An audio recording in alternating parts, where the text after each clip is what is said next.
I'm Tyler Souters, and we are in Mountain View, California for the Western Energy Summit. And with me now is David Rodgers with the Department of Energy, where he specializes in energy efficiency and also climate issues. David, great to have you with us.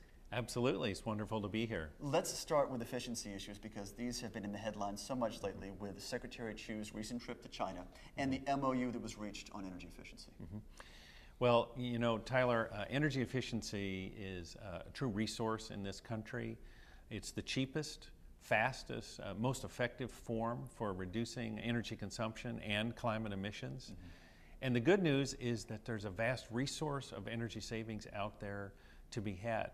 A recent report, in fact, just issued yesterday, July 29th, by McKinsey, indicates that we could save as much as $1 trillion worth of energy with an upfront investment of less than half that by 2020.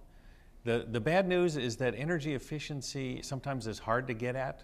If you're a homeowner, and if you've ever tried to have an energy audit of your home, sometimes, you know, it takes a lot of work to find the right contractor, one who's educated, trained, and prepared to put in the energy efficiency technology that's widely available. So that's one of the things the department is working on, improving the ability of businesses to deliver energy efficiency, very attractive prices, and reduce homeowners' utility bills. Tom Friedman often says that being green is not being sexy, to paraphrase what he says. Right. The beginning of Secretary Chu's term is focused so much on energy efficiency, and it's something that I would call almost stealth efficiency, Energy Star standards, things that go into the appliances and the products we all use and don't necessarily know that we're becoming more efficient just by what we're buying. You know, it's a really good point. Most folks don't realize that their cell phone chargers are consuming electricity, even if their phone's unplugged.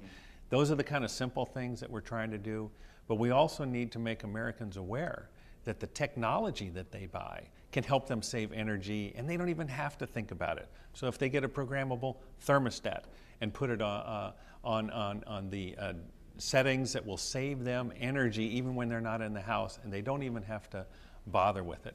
And we're trying to improve the technology in building systems, in windows, in the walls.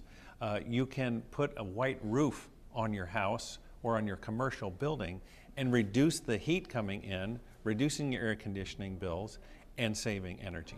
So there's a multitude of ways in energy efficiency, and I think the challenge is finding the right balance between helping consumers know more about it and determining when's the appropriate time to set a regulation.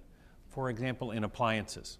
Right now, the U.S. is one of the strongest appliance standards programs worldwide, where we set the minimum energy performance.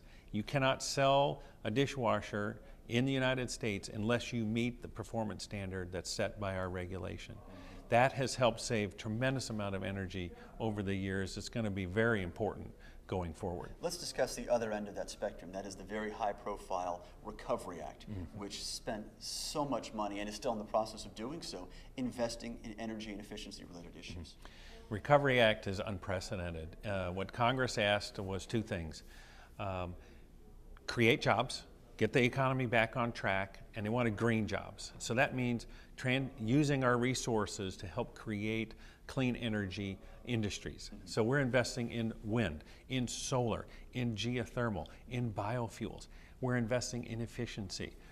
Many folks don't realize that through the Recovery Act, over $11 billion is being granted to our state governments and our local communities to invest in low-income home weatherization to save energy, in energy efficiency projects, better schools that are more comfortable and save on the utility bills, alternative fuels for things like school buses and city fleets. The Recovery Act is maybe a once-in-a-lifetime type of an investment for us to jumpstart the economy and lay the foundation for the clean energy technologies that we know will be needed in the future. Wrapping up, David, we are roughly 6 months into the new administration, 6 months into your new leadership at the Department of Energy. In your opinion, is this an unprecedented time, both in terms of the investment that you mentioned, but also having a Nobel Prize winning scientist, someone who is of the science, leading your department forward? It's a great point. You know, I've been fortunate to work at the Energy Department for almost 20 years. We've had a wonderful team. I've got great colleagues and national laboratories, but I've never seen the stars align the way that they have right now, where we have the leadership that you mentioned with Dr. Chu and the full team that he's brought in, President Obama's commitments, and the Congress in a bipartisan fashion looking very hard at how we can solve these energy security and climate change issues that will be critical to our nation's future. All right, David Rodgers, almost 20 years with the Department of Energy. Thank you for being with us. You bet. Thank you, Tyler. We are in Mountain View, California at the Western Energy Summit. I'm Tyler Suiters, and you're watching Clean Skies News.